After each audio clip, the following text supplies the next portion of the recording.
We agree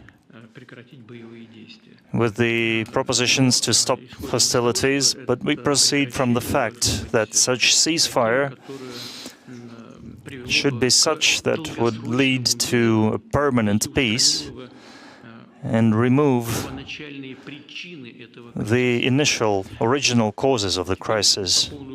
Russian President Vladimir Putin said on Thursday that he was open to a U.S. proposed ceasefire in Ukraine, but said many issues still needed clarification and that any truce would need to address what he called the root causes of the conflict.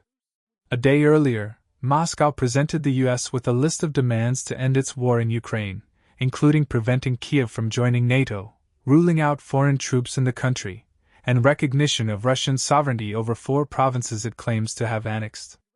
Earlier this week, American and Ukrainian officials agreed to an immediate 30-day ceasefire, and U.S. Secretary of State Marco Rubio said that Russia's response to the offer would say a lot about Moscow's true intentions.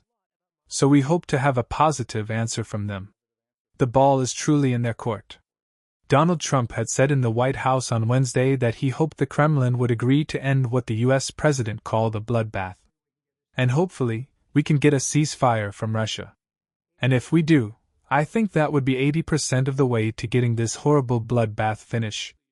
It's a bloodbath. Putin thanked Trump for his efforts to end the war and said he might call Trump to discuss the issue.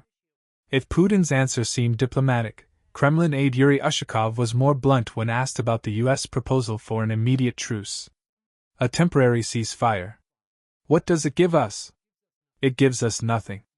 It only gives the Ukrainians an opportunity to regroup, gain strength, and to continue the same thing. Putin sent tens of thousands of Russian troops into Ukraine in 2022 in what he called a special military operation, triggering the largest military conflict in Europe since World War II and the starkest confrontation between Moscow and the West since the end of the Cold War.